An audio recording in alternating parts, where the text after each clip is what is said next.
Welcome to the PLZ Soccer Show. I'm Peter Martin on my right, Barry Ferguson on my left, Alan Ruff. We're looking forward to a weekend of football at the top and the bottom of the Premiership in Scotland. We'll look to the big games down south in the Premier League. But first, the 4 nominees for the Manager of the Year in Scotland have been revealed, Barry. And we've got Neil Lennon, Steve Clarke, Brendan Rodgers and Jack Ross. What do you make of it? I think they're 4 worthy contenders, all had fantastic seasons at their clubs, but I can't see past Brendan Rodgers if he does go and win the treble. Not taking it away from Motherwell, it's going to be a difficult game, but I see him winning the treble. But you look at the other contenders as well. Neil Lennon brought Hibernian up for the Championship. I love the way he plays. He's got his team playing, and Stevie Clarke, but what can you say about him? The job he's done since he's come in at Kilmarnock, bottom of the league, and he's got them into the top 6 pretty easily. And then you go to Jack Ross when he took over at St Mirren. They were rock bottom, facing relegation into League One, and he's took them up to the Premier League. So 4 really good contenders, but I think Brendan Rodgers will win it. Yeah. If he doesn't win it, who wins it for you, Ruffy? Oh, if he doesn't win it, I always go for Manager of the Year. There's somebody who wins something, and I think St Mirren have done particularly well to win that league. Not just win it, but from where they were to Jack Ross come in and he's took them up there. So I think I would probably plump for Jack Ross, because we saw the photograph of that trophy under the arm and where he's brought St Mirren to the level that we all thought they could. Yeah, okay. It's something that everybody's got an opinion on. You can give us yours at PLZ Soccer on Twitter, facebook.com/PLZ Soccer, and of course the beg your pardon, the YouTube channel on PLZ Soccer as well. Interestingly enough, if you download the PLZ Soccer app, there's Video Reporter. You can click on that, record your message on camera, send it to us, and if we choose you to feature on our shows next week, we'll be sending you out a cracking print, maybe a t-shirt, Ruffy, a little bit of football memorabilia. Yes, and I do believe that there are certain individuals can be on the t-shirt, isn't there? There's photos of people. Yep, absolutely. If you want Ruffy from 1978 with the Perham on the t-shirt, I will make that happen, I promise you. Okay, so from the Manager of the Year nominees, let's talk about Celtic against Rangers. Of course, the red hot topic is Steven Gerrard. This story's gathering pace. It seems to be all down to Steven Gerrard now and whether he takes the job or not. I've been adamant on this, Barry Ferguson. If he hasn't got a budget, I think he's on a hiding to nothing. Well, first and foremost, it's a bold move from Rangers to go and approach Steven Gerrard. Listen, you can't take anything away. What a fantastic player he was and what a fantastic career. But listen, I listen to him and watching him on the TV and obviously playing against him. I've been in his company a few times. He's an intelligent guy, and I'm sure the only way he'll take that Rangers job if he's got proper backing financially to get into the transfer market. Because let's be honest, Rangers do need an overhaul in the summer. There's going to be a lot of ins and outs. So I'm sure if Steven Gerrard is to sign a contract with Rangers, he'll want certain guarantees that he's going to be able to go out into that transfer market and make. It's not about 4 or 5 signings for me. I think you're looking at 10 signings. So that equates to a fair bit of money. Whether you get some guys on free transfers or no, but there'll still be guys that he'll identify that they'll need to go and pay a transfer fee. Then on top of that as well as wages. So the only way I see Steven Gerrard taking it is if he's going to get the backing from the Rangers board. Yeah, just picking up on that point, there was even a suggestion that Gary McAllister could be his assistant. I agree with Barry on this one as well. I've said to you before, Rafi, I've looked at the entire squad. I'd keep 4 of them. I'd keep 4 of them if they're hoping to bridge the gap on Celtic. It doesn't matter what the points gap is. When you look on the evidence of the 90 minutes, Rangers need better players. And I look at Steven Gerrard and I think to myself, well, what commitment is he given that they couldn't give to Derek McInnes? Because Derek McInnes is not the Rangers manager because they didn't know what the budget was going to be. No, and I also think that Steven Gerrard's got to look to the future. We've seen a lot of times, somebody who wants to be a manager, obviously, and they make the wrong mistake. You know, I do believe that Steven Gerrard is in Liverpool because he wants to be a Liverpool manager. Now, if he was to go to Rangers and he never got the financial backing that we're talking about and everything went a wee bit pear-shaped, you know the criticism that comes in, and that could set him back 2 or 3 years if he doesn't pick the right team. Well, Don Hutchison on social media was saying, Steven Gerrard and Gary McAllister would be able to attract big names to Rangers. Big names cost big money. Yeah, listen, there's no doubt Steven Gerrard's one of the best known footballers in Britain. Gary McAllister, there's another name that a lot of people know, but as you say, Peter, I do think he will attract players, but to attract players costs money. Yeah. And listen, as Rangers got it, we don't really know if Rangers have got it, so I think the only way that he's going to come if he's guaranteed a pot of money to go and make these signings. He's going to be in for a shock when he comes, because even if the Rangers do start talking about money, it's not going to be the kind of money he's dealing with at Liverpool. Yeah. You know, he's going to see the players that are coming in here, and all of a sudden he says to Rangers, Rangers are going to say, well, we're going to start buying £1 million players. Yeah. And he's dealing with 40 million, 30 million. Absolutely. I have my doubts about it, Ruffy, and I'll tell you why. I have my doubts about it because there's people drawing comparisons between, he's like Graeme Souness when Souness left Sampdoria and came to Rangers as a player manager. He came to Rangers as a player manager with a hefty salary, and he also had a hefty kitty to go and buy the best in England at the time for obviously the reasons that English players and English teams, English teams were not allowed in Europe at the time, but it was a totally different atmosphere. It was a different time, and there was a bit of money kicking around for Souness to spend on. If anything, Barry, I think Gary McAllister would be a smart move because Gary was a Rangers fan as a boy and he knows the Scottish game. If anything, I have sympathy with Graeme Murty.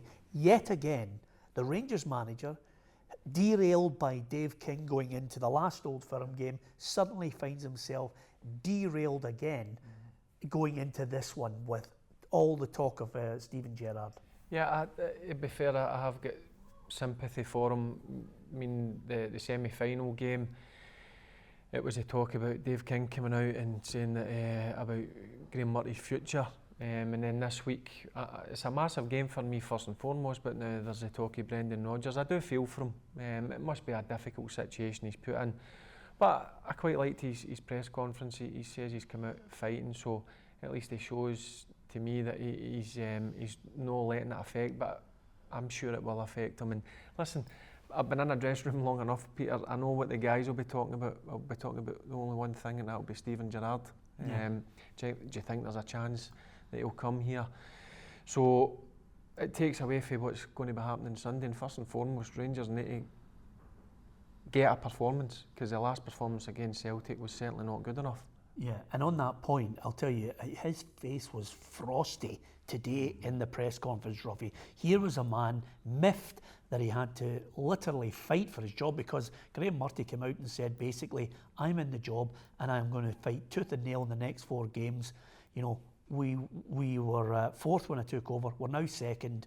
And, you know, he's really battling. He was not a happy chappy today. No, obviously he's been promised a few things, you know, and people have tried to keep him on board, you know, and I would think at this stage he'll feel let down. I mean, I don't know what they've said to him, but you can tell by his mannerism that he does feel as if he's been walked all over now, you know, and I think if he was not the guy that we see anybody else, maybe he'd walk away.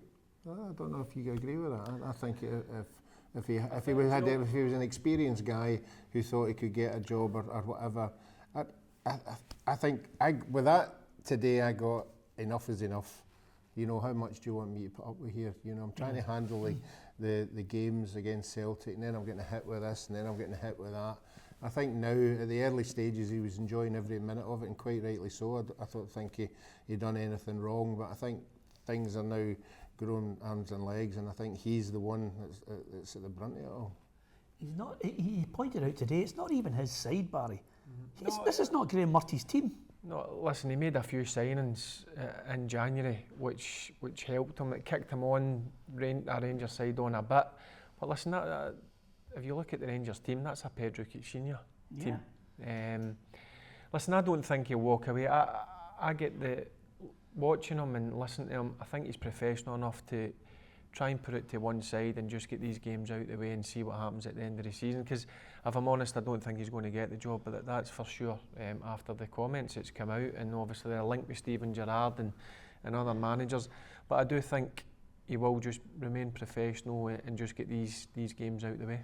Okay, to Celtic, the camp, everybody now with a young player nomination, a player of the year nomination, a manager of the year nomination.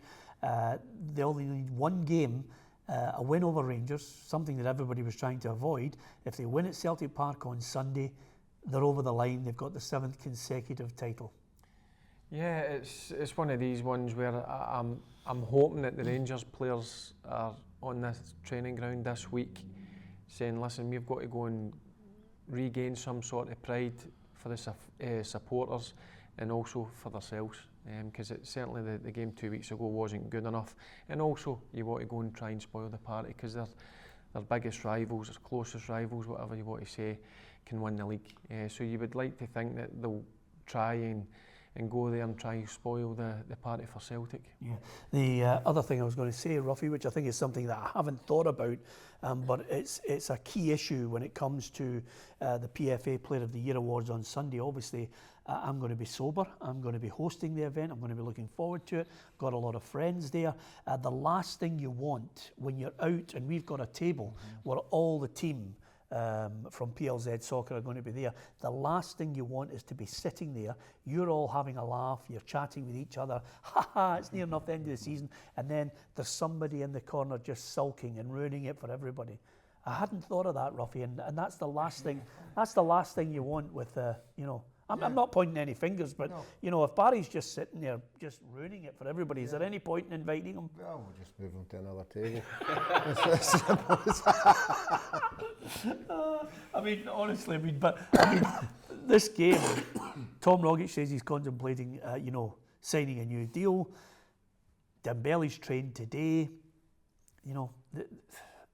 They've got better players. I can't see anything other than a Celtic win. Barry thinks he's hoping, a draw? It's more in hope, I'll be honest with you. Yeah. It's more in hope that, listen, Celtic have got better players. I'm first to admit that. Celtic are a better team, but surely Rangers, I'll look back in that Celtic game at Hampden and want to do something about it. Again, all they need to do is watch the video of the Hibs game last week. I thought Neil Lennon's tactics were spot on. Get in their faces, make it uncomfortable for them. That's all they need to do. And I'm sure if they go and do that, they might get something out of the game. And you know what? I think the Rangers fans will appreciate that. Yeah, win or a draw?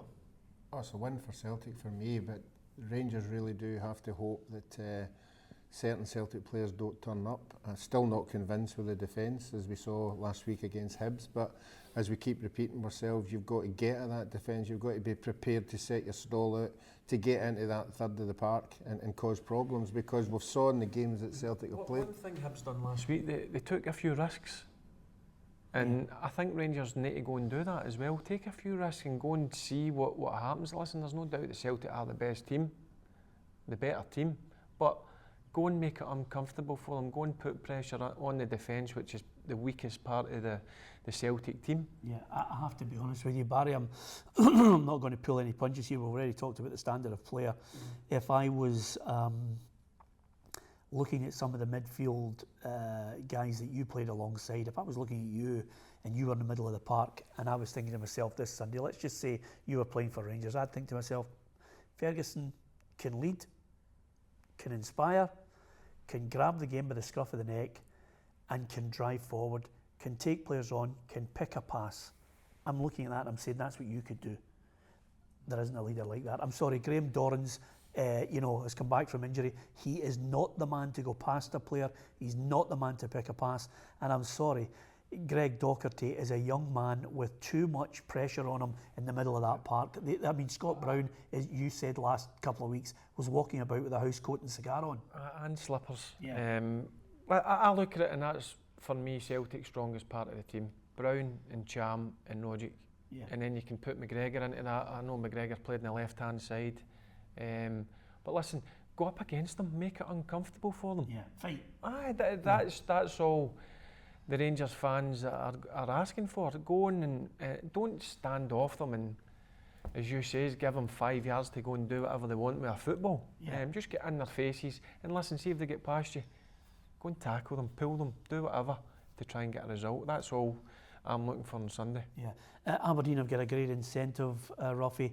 If they beat Hearts tonight, suddenly they can put the pressure on. Yeah, well, they bounced back. A very difficult game last week against Kilmarnock. They won it quite comfortably. We all saw Hearts last week at Rangers. They were poor. You know, if Craig Levein sets his stall up again to just be a boring side, and I hope Aberdeen win that game, you know, because I think they've got something to go for. I know Craig Levein maybe start experimenting with his side, but it was a poor performance last week against Rangers, and for me, Aberdeen will win this one. Yeah, okay. Ruffy's clearly not going to the capital city tonight because he's just said Hearts are a boring side, and that usually means that he's speaking way over on the west coast of Scotland. It's as simple as that. Okay, battle at the bottom, Barry, Hamilton, Ross County. Boy, do the Ackies need a win on this one. Yeah, it's one of these games, it's squeaky bum time for both of them. And it's a hard one. Listen, Ackies, what I will say about Hamilton, they've been in this situation before with some of the players. They've got the experience, they've been down here. Yeah. And by all accounts, they should have got something out the Partick Thistle game last week. So I'm sure this week Martin Cannon's been stressing them. Listen, this is a must win.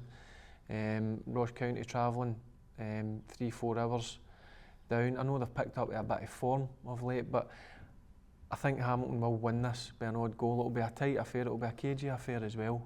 But listen, I think if Hamilton do win it, they're out of getting relegated. But they're no away for the playoff position. Yeah, and on that point, Ruffy, Partick Thistle, I think, have to win at St Johnstone. Well, no, I wouldn't say I have to. A win would be great, but picking up a point would be good, obviously, with Ross County at home next week. But again, you've got to beat Ross County at home. It's going to be a pressured game. Everybody talks about pressure at the top. There's certainly pressure at the bottom, having been there on numerous occasions with teams. And again, it's all about taking your chances. We saw it last week with Partick Thistle. They took their chances, Hamilton never. I think it'll be the same game tomorrow with Hamilton and Ross County. It's what of the strikers take their chances, and if Hamilton win it, I think they'll be safe. Yeah. Just one more win? Yeah, I think Hamilton will, yeah. Okay, just before we finish, we've picked our manager of the year. Have we picked a player of the year for Sunday's event we're all going to? Yeah, I think it's going to be a close one between Scott Brown and Chris Boyd. But listen, Boyd, he scored over 20 goals for Kilmarnock, fantastic. He's come back, because at the start of the season he was actually thinking of retiring, Boyd. So he's done great to come back. He signed another year at Kilmarnock. But for me, I look at the consistency levels, and I think Scott Brown, over the piece, over the season, has been probably the most consistent performer in Scottish football. I'm going to go for Chris Boyd. I think he's had a tremendous season. New lease of life, and I keep saying that 21 goals with Kilmarnock is absolutely fantastic, and I really scratch my head at why a Rangers and a Celtic player haven't scored 20 goals, you know, and it's absolutely amazing. I think that's been done before. Well, I think the amazing thing for me basically is to hear you backing Chris Boyd.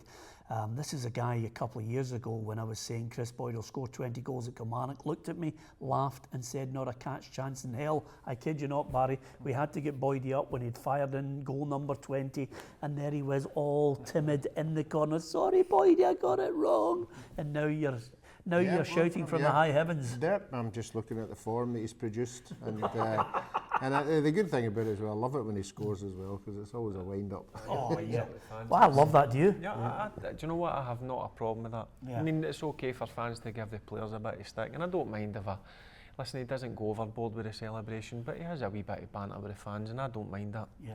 Just before we go, Man United Arsenal on this Sunday. Arsene Wenger, we already know that he was pushed out the door rather than deciding when he would walk out the door. Can he sign off at Old Trafford with a win? No, I don't think he will. I watched their game last night.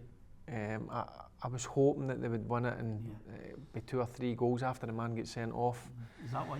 Is it because you've got a soft heart and you like that type of thing, a happy ending? Yeah, but I always like to watch Arsenal. I mean, playing. I thought some of the football over the years has been fantastic.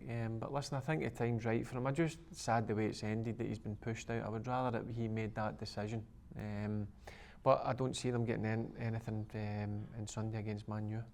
I agree with that. I think Man United have got something to play for. Obviously, the big game coming up. Disappointed last night, you're right, but if you're playing against a team and they get into 10 men, you don't want to be Atletico Madrid because they're absolutely superb at seeing games out. Yeah. Who's getting relegated in the Premier League now, Ruffy? I would go the 3 that are there already. Yeah, Southampton, Stoke and West Brom. I agree with him. I think that's the 3 that'll go down. Okay, it's all about opinions. You can give us yours at PLZ Soccer on Twitter, facebook.com/PLZ Soccer. Get on the YouTube channel, like, subscribe, share it, join in with us every day, Monday to Friday. We're on 12:30 looking at the papers in the morning headlines, then 4:30 we bring you the soccer show. Hopefully you'll enjoy your football over the weekend. Don't forget, download the PLZ Soccer app in Google Play and the App Store as well. From Barry, from Ruffy and myself, Peter Martin, thanks for watching.